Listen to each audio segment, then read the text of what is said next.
Make sure that Uncle T Foster's down there. You know what I'm saying? Oh yeah. I'm gonna update that, man. We gotta make sure we put the fourth name on there now. You gonna be helping us out over here with Woodward Pistons? Yeah, you want me to? I would love Need to. you, man. Come on. He said if we want. If you The want. legend. He's It's so if you want. modest. So modest. But what up though, people? It is your boy Brandon Dent, aka Detroit Kool-Aid, hanging out with some of the coolest cats of Woodward Sports, man. Jeff Fire Freddy, Mr. Everything, and Terry the Legend, Mr. Foster, man. I'm it's always awesome when we get to do content with Terry. And that shirt is My fire. pleasure. This is a shirt. I'm using all my money for charity. This was for a charity thing for NABJ, and I got my name on the back too, I like do? that. along with 100 other people. Oh, okay. I like it. It's on there though. It's on there. I like it a lot. But look, I'm excited, man. I told Rod Beard this morning on the pod, I was like, look, I'm pumped up. I feel like the Pistons won the press conference without trying. I don't think that they answered all the questions yet, but I believe that they were authentic. They were real. They tried to answer questions. Tom Gores was like, look, we don't agree about everything, but we agree on a lot. I like when we're talking about authentic and real, I've never really heard the team come out and the owner just straight up say, yeah, we kind of got into it about this. We want the best for these players. We want to win. And to me, that just struck a little bit different, especially with kind of all the other kind of authentic remarks that I heard throughout. I'm like I said, I still want to hear the X's and O's of it all, but I understand what Monty Williams just getting here, why he continued to state, hey, look, just give me some time to take it all in first. Let me look at this roster. Let me get with these players. But from what he said he knew already about some of these players, he was excited to be here and that they made a difference in him being here. So definitely pass it over to you all. Get your reaction. Well, I want to ask Uncle T, because one thing I took away from the press conference itself with Tom Gores is his commitment level to at least building a winner and the patience he displayed and the Pistons displayed with Monty, because Monty, his wife was unfortunately diagnosed with breast cancer during the playoffs, and everybody, all the Pistons fans were all impatient. Bring me a coach. I want a coach. But they ended up getting Monty Williams, so it worked out pretty well for him, Terry. But I want your thoughts, because you could speak on this better than anybody. I think, Tom Gores. Yeah, more than anybody, this is the indictment of Tom Gores. Because I'll admit, I used to call him Arthur after the little drunk character and everything. So I wasn't sure if he was serious about this. But his last three coaches, he's gotten who he's want. Right. This one's important because Monty Williams said, no, I'm good. And then they came back with more money.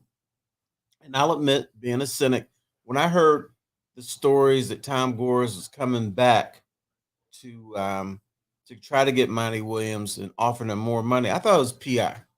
The PR team is just leaking it out, so we'll think that he's serious about this. But the fact that he hired him, didn't let him go out the show. Well, maybe he did let him go out the showroom, but he brought him back. Yeah.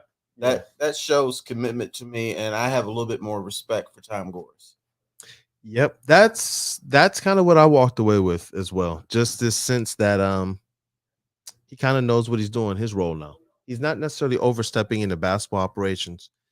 As it relates to the product on the floor, it seems like he's kind of let Troy Weaver ride that ship. But when you're talking about management, I think that should be a marriage and a conversation between ownership and your front office. Yeah, I don't think disagreeing. Like, I think there's healthy disagreeing. Like, I don't think Tom Gores and Troy Weaver not seeing eye to eye on some things that's not a problem. Actually, the fact that they were able to come to a conclusion is honestly a great thing, and the fact that they were both on board with Monty. And I don't know if Troy, the argument was about waiting on Monty versus hiring a Kevin Ali. I don't know specifically what it was about. But regardless, they came to a conclusion. Tom gave him all the money, and Terry, I can respect that Monty, when he brought up the money, Monty was like, yeah. I mean, I'm not gonna front here. Right. It was about the money, but also he talked about other things. But I can appreciate the honesty. Yeah, that's true. And you don't get that honesty. Yep. I mean, we knew it was about the money because my man said no. Yeah, it's definitely. And then they offered a lot more money. Me like that. All of a sudden he comes. What was it? It was just, you know what? I did some research on Detroit, and the weather was a little bit better than I thought it was. No, it wasn't that. Did I look at the roster again and say, you know what? It's a little bit better than I thought. No, it was about the Benjamins. and the thing about Troy Weaver probably thought he couldn't get Monty Williams because the way Troy Weaver looks at, okay, I have a coaching budget. So I can offer him $5 million or $6 million. I know he's going to say no, but that's all I can do. So once he did that, and Tom Gore said, no, I'm going to give you a bigger bank. Then Troy Weaver was more empowered. Because he can't, Troy Weaver just can't offer him that money. It's not his money. No, you need to sign off from Tom Gores. And Tom did that, to your point, with Stan Van Gundy, because Gundy met with the Warriors, and then Tom was like, hey, we'll let you be GM too. Right. And he joined the Pistons. Now, that wasn't a great decision, but it was the wrong move, but he once again got the guy he wanted. Right intention. Yeah, wrong move. Yeah. Hey, shout out Sean Murphy, man. He said, Terry, you beautiful specimen.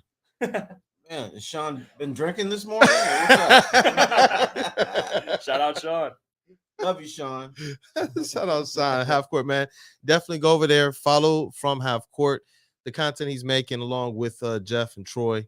I love it. I'm a fan of it. I love the guests they have on. I love you guys' perspective. I like what Sean does, man. He brings a different perspective and a different kind of flavor to this content creation and coverage of NBA and Pistons basketball. So shout out to you, man. Always it's kind of been down since day one. So he's always going to be honored on this channel. Do you know who said you guys are important? He said, I'm just drunk on Foster fever. No, you know what you guys are doing?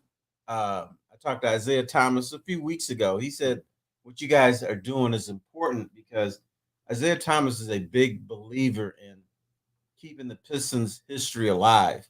And, you know, I even talked to a guy the other day who told me that, you know, the way the NBA went, it was Magic against Bird and then Michael Jordan. And I had to say, wait a minute.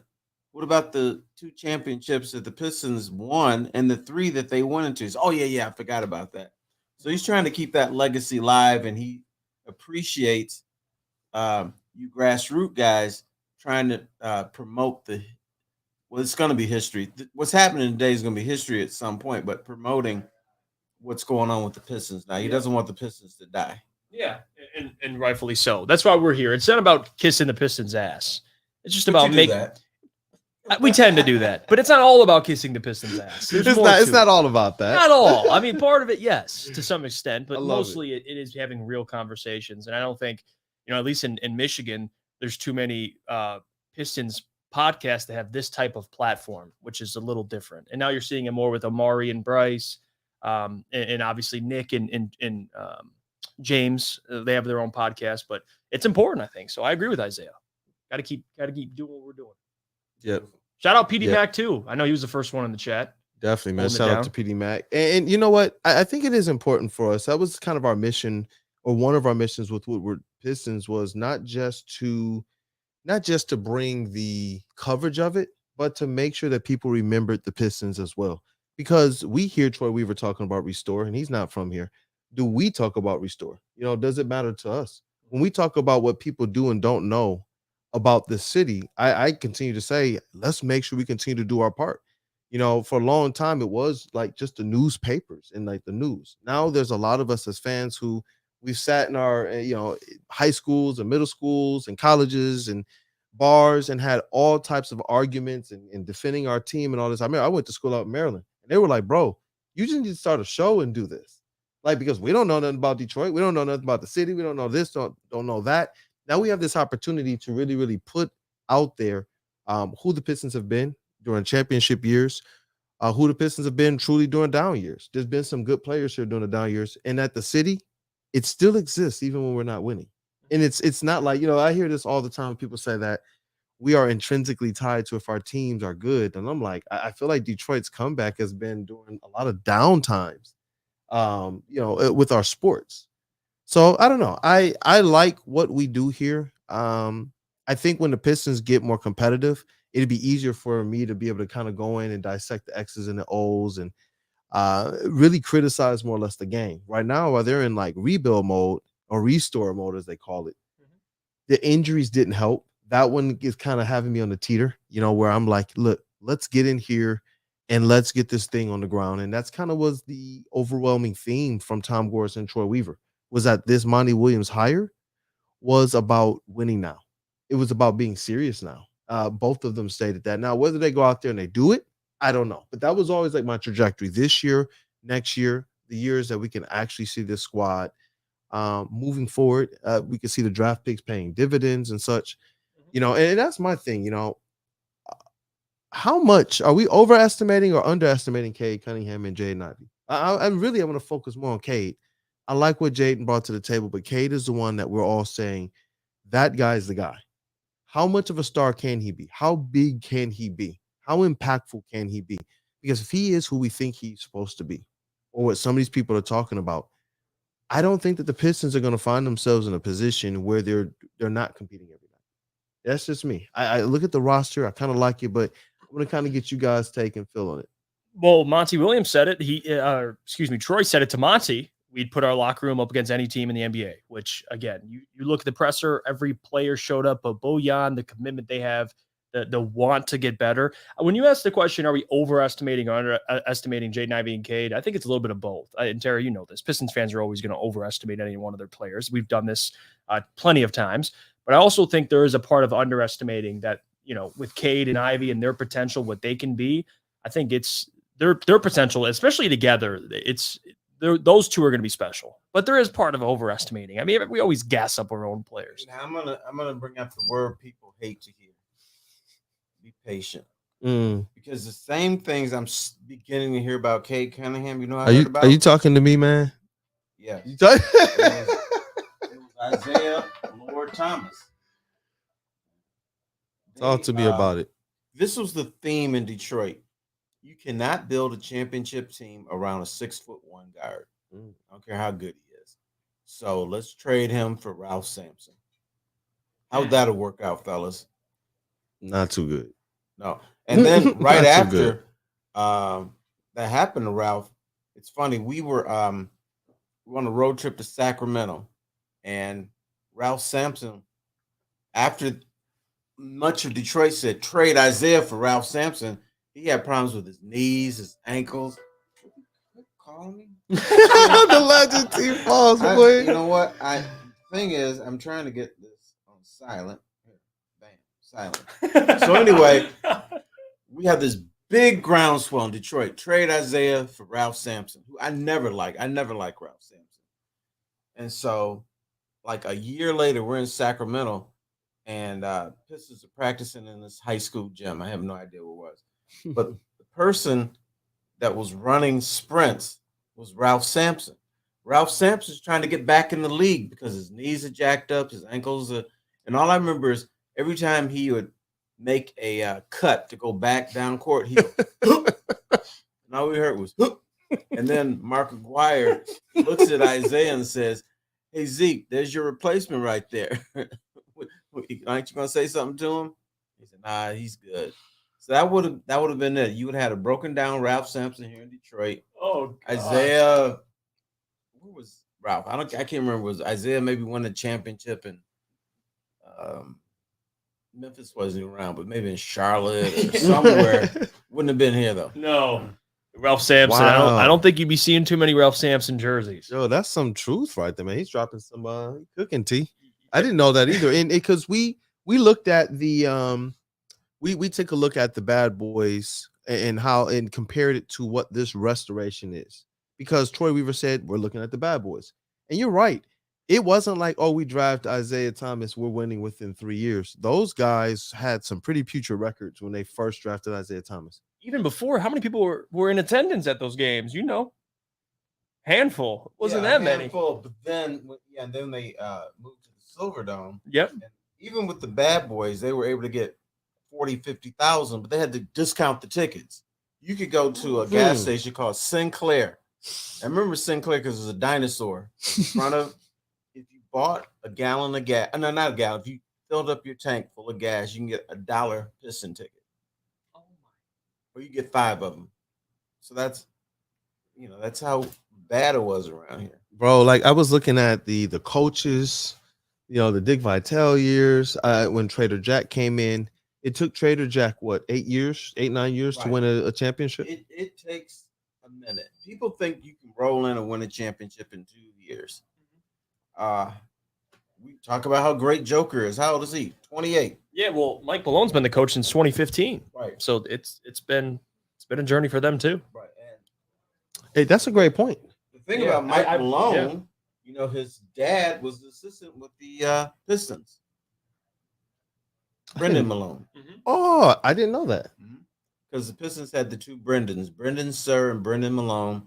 And I was kind of listening to Mike Malone talk, and I was half asleep. I said, "Damn, is Brendan Malone coaching Denver?" Because he sounds just like it, kind of looks like his dad.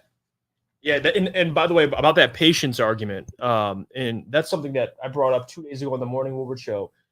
He was there since 2015, and people want everything right now. That's how the league works in today. And that's why coaches are being fired. Monty, Mike Budenholzer, Nick Nurse. After winning championships, they're still fired. Top head coaches. Monty didn't win, but he made an NBA Finals. So they hired Mike Malone in 2015. They had Jokic. It took them until they got Jamal Murray, and even then, those guys had to enter their prime. So patience is correct. Although people hate to hear it, that's just facts. Right. Now because of the bad boys and because of the going work Pistons, you have expectations. When I hear you guys talk about the Pistons, you're not saying, I just want to be a quality ball club. No, you want to win championships. Want to win. You want to at least compete for championships. And you have that expectations because they've done it before. They've won 3 titles there and been to the NBA Finals 5 times. So you have that. If that doesn't happen, you young fellas are just talking about, I hope they can win 45 or 50 games and be competitive and make it to the second round. No, forget that crap. Sound like my Charlotte Hornets family, man. Right. That's how they talk, man. Shout out to my boy Dave. Talks like that? People in Utah. Yeah. People in Utah.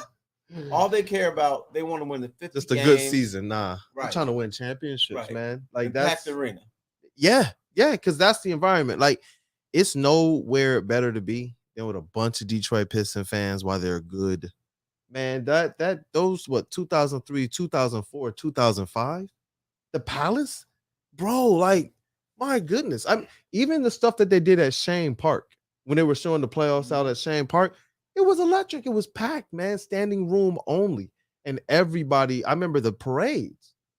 It was unified. Everybody was slapping hands and everybody was day drunk. Pistons are playing downtown, right? Wait, if they get into championship contention again, if they win in titles, it's going to be even more electric. It's going to be crazy. Downtown. Well, Terry, they were 11th in NBA attendance this year, and they had the worst record in the league. Yep. 11th in NBA attendance. I was there, bro. That wasn't. Sometimes they can inflate things, and I saw that at the Palace. My dad and his company that had suites and things, and there were times where like sellout, and I was like, at least the sellout streak is alive, but there's like 10,000 people here. But LCA, it was a healthy number of people at a majority of the games that I went to, and I started asking people in the concourse like, why are you guys here? It's snow outside. It's December. Why are you here? Out on Woodward celebrating the Pistons effectively, and they were like, well, 1, we believe in the direction. 2, it's something really nice to do in the city. And 3, look, we're out here to support. We think that this team is going to be something special. And that was kind of the refrains that I was getting from people all year. I don't know how clued in and how basketball of it all they are, but they at least see something. They see something. Yeah, and that's a sign of what a great sports town Detroit is, because on the hierarchy, the Pistons are number 4 in the city. Behind the Lions, Tigers, and Red Wings, when everything is equal. But the fact that you have this enthusiasm shows that people here are ready to roll. Yep, they are. And that's why I'm hoping that the Pistons are ready to roll. Whether or not they are a playoff team or a play-in team, this is the year that I want to see them go out there and absolutely do this aspect of competing every night. That was the promise a year ago, that they were finally ready to go out there and compete every night. They're returning those same players when they first said that, as well as some new ones. I want to see this team go out there and really, really, really play like they're trying to do something. Like the way that we saw them play, let's just take the wins. The 17 was off the board. The way that we saw them play, once K went down, they kind of put the ball in Jaden Ivey's hands. I'm glad that he showed that maturation. But I don't want to see that style of basketball anymore. It was hard to watch. It was very low cuts, very low, backdoor anything. And then you took your most athletic player and, pulled him off the ball, obviously due to injury. But going into next season, I feel like they're a little bit more balanced and have the opportunity, not just offensively, but defensively, to be something a little bit better. Kay Cunningham was a plus defensively for this team, and we didn't realize it until he was gone. When I went back and looked at the tape, looked at his numbers, looked at the advanced stats, like his deflections, his ability to kind of play in the lane, his length to be able to defer and deter other point guards from throwing it over him and making easy lob passes. Like the Pistons lost a lot. So I don't know. I'm looking forward to a much more competitive team. Similar to how they were that 10-14 stretch during Cade's rookie season, post All-Star break. I'm looking for them to kind of pick up from that standpoint. I'm not even like thinking what if they don't. I feel like the way that Cade kind of went down and where his mindset was as it relates to getting out there, kind of I figured out the NBA. I know how hard I have to work. Let me just get out here and play. I think he's the ultimate X factor. When you have guys like Duran, Ivy, Bojan, and kind of like professional scorers on the squad, when you get into the fourth quarter, I believe they have a little bit of enough to make them competitive. But I wanted to be able to ask you all, what are some things specifically, or even on a broad spectrum, that you think the Pistons can do to ensure that they'll be competitive on a nightly basis? Well, fellas, they're going to have to bring in some guys. You and Jeffrey are going to be. Why'd they bring this dude in? He can't play. Yeah. But there's going to be an intangible where he can set picks, he can rebound, he can defend, he can he may not be able to put 15, 20 points a game on the scoreboard, but these players, they need some gritty players. I think they've got players that can play. They're not, I wouldn't call this a gritty team. And Monty Williams now, his job is to give this team an identity. What are the Detroit Pistons? Nobody can answer that question. But at least after year one, when we see this next season, it may not be great, but at least we can say, here's what the Pistons are all about. And so they're going to have to bring in some guys who I want to see, some grizzled veterans, probably a little bit of an attitude. Won't be afraid to tell Cade to go to hell. Jaden Ivey, Jaden Ivey, You know what this sounds like? Dead. It sounds like Dylan Brooks. I don't want Dylan Brooks, Uncle T. Well, it sounds like him. I don't want him either. But what about Dylan Brooks without the clown factor? Okay, now you're selling me on something. All right, okay. Dylan Brooks at what, 6-7 million, or would he command a lot more than that? No way. I don't think he's in a position where he could.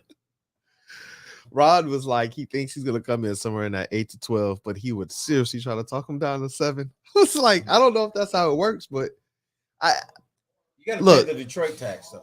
What about Draymond Green? Maybe 3-4 years ago, I'd be all for it. Draymond, I don't know what's up with him. Draymond is the opposite of the way you should be in the NBA. You should come in as a clown, which he did. Now he's clowning more as he gets older. And he's not as good, but you need a guy like Draymond 3-4 years ago. I think Golden State is going to regret in the long run keeping Draymond and letting Wiseman go. I like that take, Wiseman actually. could have been that guy that takes, always have to have someone carrying the torch or the baton. And I think Wiseman could have been that guy at Golden State that would carry the torch. Now, let's see if he does it here. He's an intriguing piece. Yeah, he is. Wiseman does that stuff. He blocks some shots. He can be somewhat of a rim protector. But the thing that Wiseman hasn't been able to display, he's got handle. He's got a little bit better offense than we've seen. And so I kind of wonder what the Pistons are going to allow him to do. The chats are actually loving you talking up Wiseman right now. And it kind of left me speechless too, because I thought when we saw kind of his best stretches that it instantly made Marvin Bagley a little bit more expendable. Yeah, absolutely. Like Jeremy Grant, he became expendable when we saw Cade Cunningham take that step forward. It's not a diss on the player. It's more or less a reality. This is basketball, and they have to make moves. He walked in with less career playing time. I think at the time he had less career minutes than Jalen Duren when he first got to the Pistons, and he immediately, Uncle T, looked better than Marvin Bagley. So, like to his point, I mean, yeah. Marvin Bagley is like that piece of chewing gum you put, like you got a fish bowl, you Just put that piece of chewing gum up there so the water doesn't leak all over the floor. Talk about it, man. It's not pretty, but it's necessary. But at some point, you're gonna get some acrylic and varnish it out so the fishing tank's gonna look nice, and then that's when you get rid of Marvin Bagley. Yeah. I keep feeling like there's got to be something around the draft time, because that's when a lot of teams who are kind of cash strapped, they can kind of make some adjustments and moves before the free agency cap stuff starts to settle into place. And so it's like, all right, if they're going to do something, I would not be surprised if during this draft we see a Marvin Bagley shipped out of here. I feel like from just a standpoint of the right basketball move to make, that would be the right basketball move to make. I don't know how much value he holds. I know the Pistons showcase his ability to really, really play in a pick and roll. See, the ideal scenario would be a sign and trade with Cam Johnson, and maybe Bagley's in that deal. But other than that, I don't know. I know $11 million is movable, but for Marvin Bagley, it's got to be a team that needs bigs. But even then, he's not a great defender. So, or contender looking for depth. Yes, could be that as well. So I'm curious. Troy always cooks on draft night, because this is the draft that you could do it. Generally, when Marvin Bagley first got here, I would have said, flip him for something that could be, if you're going to, noteworthy, because I thought he came in and absolutely, he and Cade Cunningham with that pick and roll, they changed things. And I thought, he's a good player still. It was still close to the notion that Sacramento messed him up. They didn't give him the opportunities. Well, now we're kind of at a point where we realize Sacramento probably, they didn't give him the best opportunities, but Marvin Bagley is who Marvin Bagley is. You know what I'm saying? Unfortunately, I think that he has some good qualities, but he's not necessarily commensurate of his number 2 draft pick, slot that he was picked at. Absolutely. So I don't know. I feel like he still can offer some great things to other teams, and that's what the Pistons allowed to showcase. They played him more to his strengths, pick and roll, weak side rebounder, and things of that nature. And they didn't let him really, really match up with the bruisers to kind of hide some of his defensive liabilities, because he could not defend the bruisers. It seemed like they would go through his chest sometimes, he bro. would get bodied. And on top of that, he's not a consistent. I mean, he can't hit threes consistently. He's actually a liability from there. So if you can't defend, that's gonna be an interesting one, man. You can't hit threes, and you're playing the 4. Like, it's not an equation for success. They have a logjam. You're looking at Stewart, realistically Bojan, based on however they fit this lineup.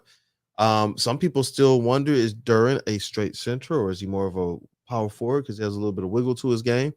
It's a logjam. James Wiseman, Marvin Bagley, none of these guys are true centers or true 5s. So something has to be done. Something.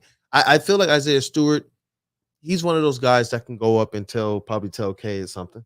So I value him being here because there's other people in the league who don't mess with him. There's 2 people on our team right now who get a certain type of praise across the league.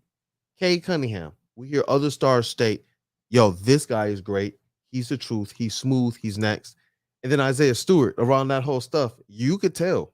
Other people that were being interviewed around that whole LeBron James incident, they were like, "Ain't not messing with him." Like, well, we don't know, he crazy. Like, like people you noticed, like people stopped. Like Blake Griffin thought, "Hey, let me mess with him." Not no more. No more. Like, people don't mess with him. I noticed that. I'm not against crazy. I'm not against it either. You need that on your squad, man. That's okay. Shoot. You know what, Uncle T, you could sit in this chair because I got to get back to work. But we got to do this. Well, it is, but I actually have to go make a reel. I got to get the audio up. I got to do other stuff here. But it's unfortunate. I wish I could sit here and talk to all you guys. I really do. Missed everything of it all. And I'm grateful for your time, brother. Like, look, we get in here, and every Wednesday at least, we'll definitely keep the 10 o'clock slot open so Jeff can drop by and give you his thoughts. And I like Jeff's basketball mind. Last year it was Pistons Talk who kind of alerted us to Jay and Ivy. This year it was Jeff who was the first to the table to say Taylor Hendricks. And I told you, man, I have not done my homework on him. There were other players I was looking at who kind of piqued the interest.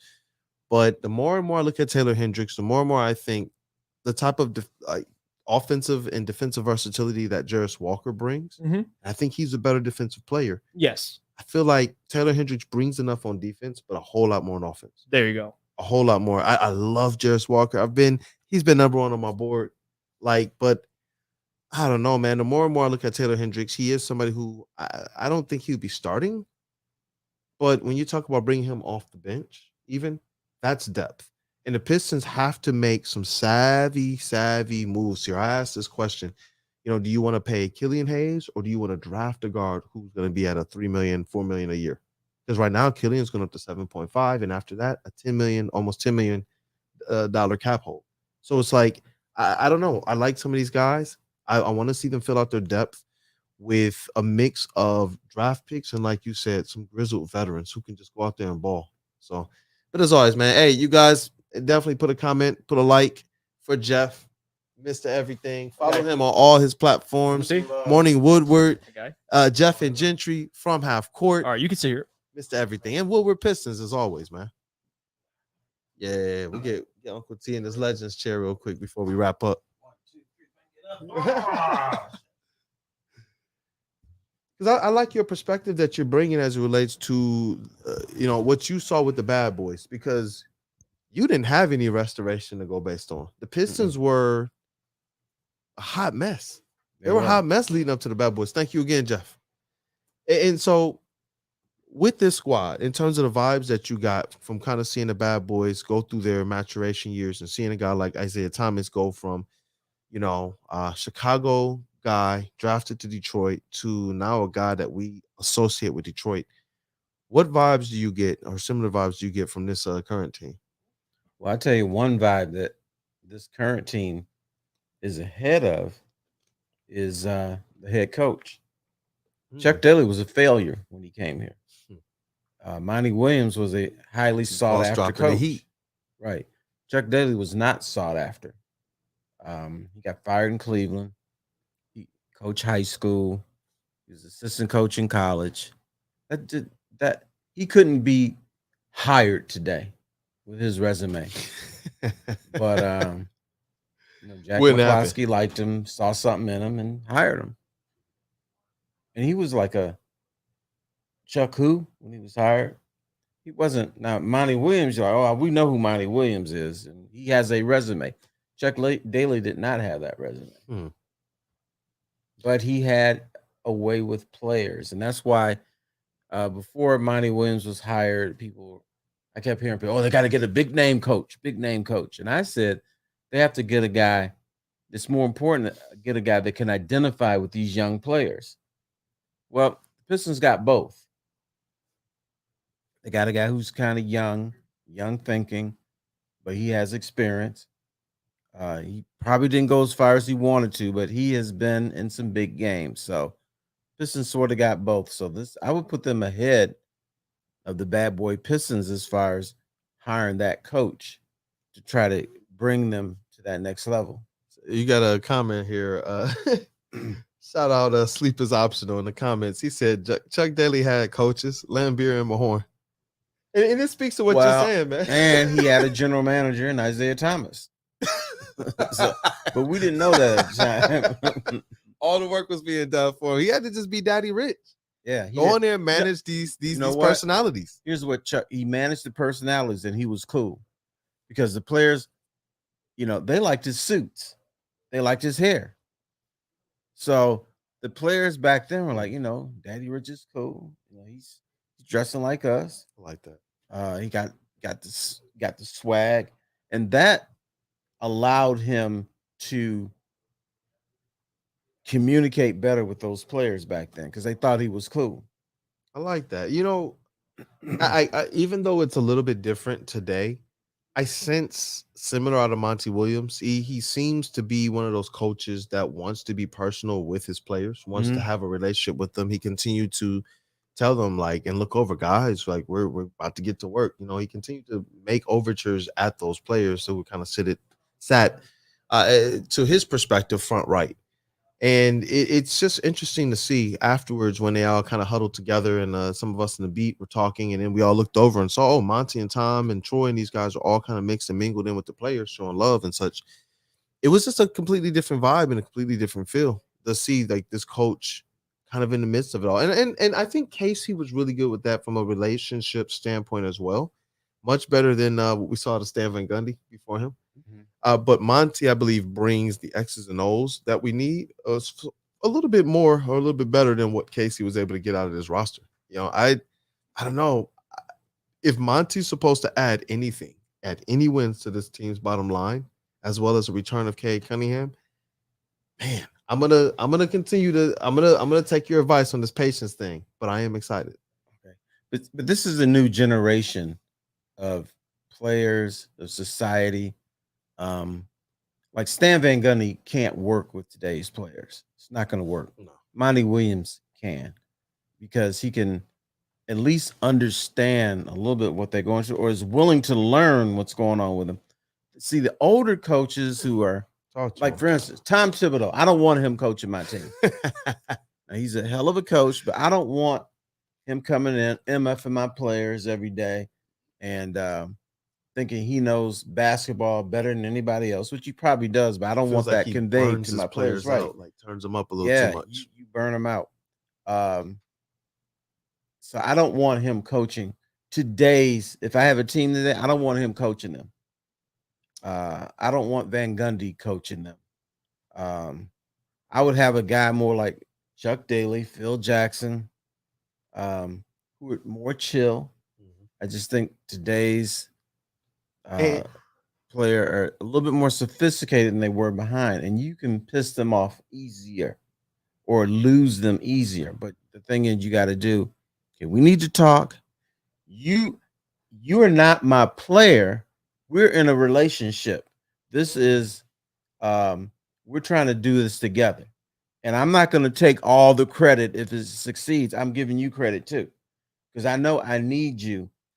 The old school coach, which worked back in the day, is like, I'm taking credit for what's happening here. And y'all were all right, cute, but this is my show. I think with Monty Williams and some of the younger coaches, they're wanting to share because they know it's not about them. They know they got it. We can't have just a huddle where I'm talking all the time. And I need your input because you're out there. You're sweating. You're the one that got probably a bone spur or something, because you tell me what's going on and I will try to put us in the best position. So I like that. Yeah, so what I'm hearing is that the selection of Isaiah Thomas and the basketball IQ he had, the type of talent he had, that mattered. Because if you just bring in a Chuck Daly without a guy like Isaiah Thomas, and then later without enforcers like Lambeer and Mahorn, it might not work. But when you do have that type of talent, and the word that I've heard people use with Cade Cunningham is connector. People, Troy and others have said it was important that we got that draft pick right. He said it was important because Cade Cunningham, when you get him right, you can do everything else around and it will work itself out. And so I'm getting similar vibes, you know, when you have an Isaiah Thomas and you can kind of bring in a coach that can honestly relate with your players more, that can try and get the best out of them without, like the Tom Thibodeaus of the world, turning them all the way up to 150 every game. Because you're right. Tom Thibodeau, we joked about this, but it's true. He would come into Detroit. I don't care if it's preseason. I don't care if it was summer league. I don't care if it was a meaningless game in the middle of like a snowy December. He was boat racing the Pistons, bro. They came in preseason and like put so many points up, and just the defense, the starters were in to the end. It was like, what are you doing? But this is what he is. Like, look, we're going to play, practice how we play. Yeah, you know, it's like that. Doug Collins. Doug Collins, when he was the coach here of the Pistons, was exactly like that. And those dudes revolted. When he was winning 50 games, great point, man. Talk about it. I said, you need to fire this dude because somebody is going to kill him during the middle of a game or at a practice. They're going to wring his neck. Yeah, and this is not going to work out. But he's just too flighty and, you know, all this stuff and too much drama. These young dudes don't want drama. No. And so, because you got to think, they're like some of the best players in their minds in the world. And they're in the NBA. It's like they want to be coached, they want to be led, but it is a marriage. I'm glad that you continue, at least from your perspective, the years you've covered sports in general, you've seen this thing be something different. And with Monty Williams being a former player and an assistant coach on Greg Popovich's staff for some time, I feel like he gets that he's going to understand and know exactly how to relate and how to connect with the players. We looked at guys like Kevin Ali, Charles Lee, Jaron Collins, and other candidates, and we discussed how will they connect with players. And a lot of times we think you got to be an absolute young coach to do so. But Monty Williams continues to show over and over and over again, as a player, well, he's played in this league. Right. You know, and it was interesting to hear him talk about all the different Detroit connections he had. I was grateful to hear him state he wants to have so much success here that people think he's from Detroit, like Dave Being. He said he got hit up from Dave from Coleman, from Chauncey Billups, from Derek Coleman, from Chauncey Billups, and other people in between. And then I know when he walked up to do his interview with Bally Sports, he looked at Greg Kelser and was like, you know what I mean? Not Greg, Grant Long. I'm sorry. Okay. Grant Long. He looked at him, was like, and it was just like, what? Oh, you guys know each other? He's like, he gave me a lot of trouble. It was really cool to see all of this kind of Detroit culture already there. One of the things that stung, shout out Mike Curtis of the Detroit News, he actually asked Monty Williams in kind of one of the side sessions when we were introducing ourselves from the beat. He was like, how far back does your assistant coaching go with Greg Popovich? Mm-hmm. You know when his coaching started? No idea. With the Spurs in 2005. Okay. Damn. Do you know what's so detrimental about that? He was on the sideline as Robert Horry was left wide open. Oh God. Dude, I was like, and then he looked and he was like, I'm sorry for bringing that up. This Right. probably sucks for you all. And probably before he released it, he said, it's good. Goodness gracious, man. It just hit me again. I'm sitting here thinking about that shot again. But yeah, like Monty Williams has had a lot of kind of these cool moments, he said, with Detroit. Even Cade Cunningham was a figure that he's just stated, I had the coolest run-ins with Cade over the last few years. He was like, even Jared Jack, who was in the building yesterday for the press conference, and he can still shoot, bro. I hope that that's a done deal, bringing him into the staff. I like what Jared Jack can bring to this Pistons team. I really do. Being able to relate with these players and be able to go out there and practice and still give them like a little bit up and down. I like it. I like it, man. But you know who's working here in Detroit well? Who's that? It's like Dan Campbell. Dan Campbell is working with the Detroit Lions because he identifies with those players. He believes in those players, and that's the type of coach you need now because this generation is different. Dan Campbell may not have been able to work out 20 years ago, but today he works. And Monty Williams, I believe he knows these young guys. He knows the mentality. Yeah. Knows how to push buttons, and more important, knows how not to lose them because you can lose a dressing room real quick. Yo, you're dropping some heat today. You're dropping some heat because you've seen this. You've seen teams get lost, and you've seen teams where the coach came in and won the room. And so it's awesome to hear your perspective on this and to hear your perspective even slated against some of Tom Gorris's and Troy Weaver's now his first coaching hire. Because before this rung, and we can agree, SVG, though we wouldn't have him coach now, at the time that he was hired, I believe that it was the right hire. You got to do something to get somebody who has a different mentality and mindset, somebody who carries themselves a little bit differently. And that was Stan Van Gundy. The second one was Dwayne Casey, and now you got Monty Williams, who I think is an absolute home run. Absolute home run. And these coaches, as it relates to what they can do to get the most out of this squad, is what I think is the most important thing. What can you get out of these players, out of all these assets? Troy Weaver sitting here probably looking at all of the draft picks, even some of the less heralded ones like Isaiah Livers, and saying, I need somebody to get something out of Isaiah Livers and Killian Hayes, because at the very least, they can't be players that we'll just let them walk. Right. You got to get assets. He even flipped Sadiq Bey for James Wiseman. So that's what I'm saying. You got to be able to show something. And before they did that, they were able to showcase Sadiq Bey. They played him in different roles, played him off the bench. They played him in the starters. They played him as a 4. They played him as a 3. They even let him play some 2. They let him even see, hey, can you handle the rock a little bit? Right before they were able to then go get his value up and trade him.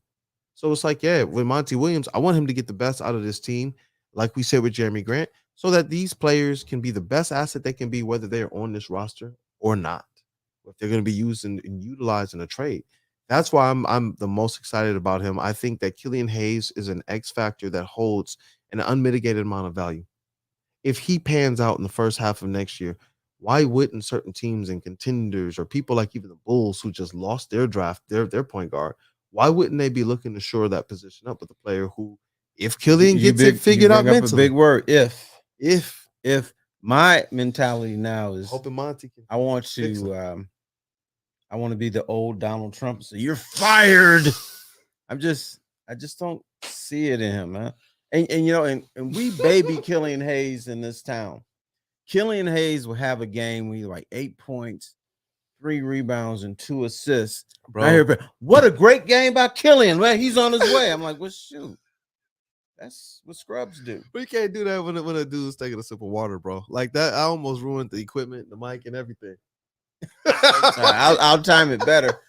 But yeah, we do baby him. He's just cute little guy, but you know, he has talent. I'll say that he does have some talent, but he don't have that bulldog mentality. You're right. I've seen it like a few times when he gets like stupendously mad. And it's like, if you got to be pushed for that, that's not what it is. You got to step out on the court and you have to be the pit bull. You got to be the aggressor from the start. You have to be the one that's going out there and utilizing every aspect of your frame. I look at him and Cade Cunningham next to each other and we say Cade is a big guard. And we look at Killian as if he's small. Them boys look almost the same height. Yeah. Killian has more. A big dude. Yeah. That's what I'm saying. Like, use that. I hate when we see him get mad and then he's dunking and throwing it down this way, catching I remember someone was trying to get out in transition. I think it was Sacramento.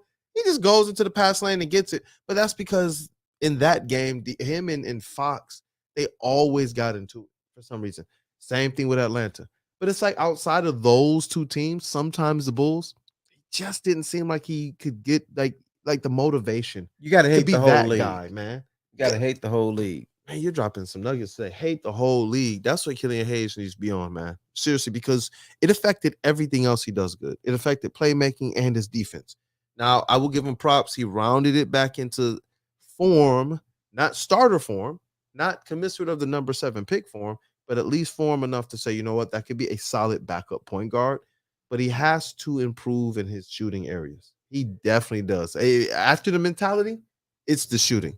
I think when he gets those two things together, it helps to keep that kind of plus as a defender. It keeps that as well up because it suffered. His defense suffered when he started the season shooting like 16%, averaging more fouls and turnovers and points. Right. He didn't even look like he cared on defense. That's not an NBA player. Man. I don't know what that was. I'm hoping, bro. Look, I'm hoping Monty has this thing under control. That's kind of where I would end it, man. Y'all let me know if you think Monty is the coach to get this thing right. Monty can reach him. That's what I'm hoping. Yeah. I like him, but you're right.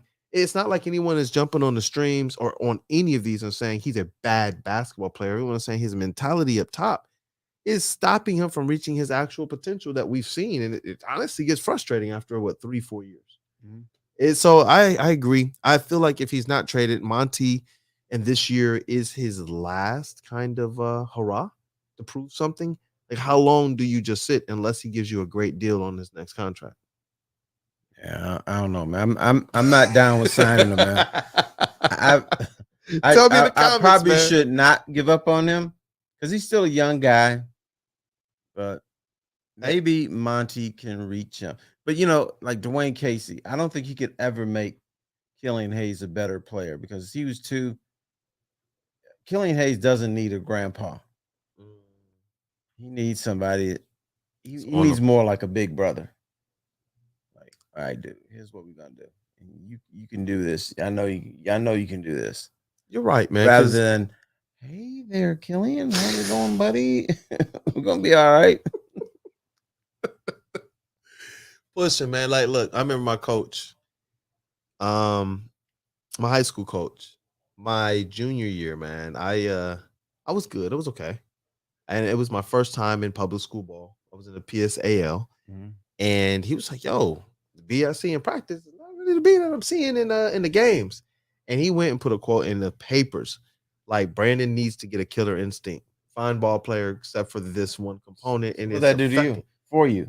Or... Oh, well, from junior year to, all right, I averaged 14 points my junior year. My senior year was 24.5. Damn. Yeah, 8 assists a game, and I was getting after it. And our squad was winning.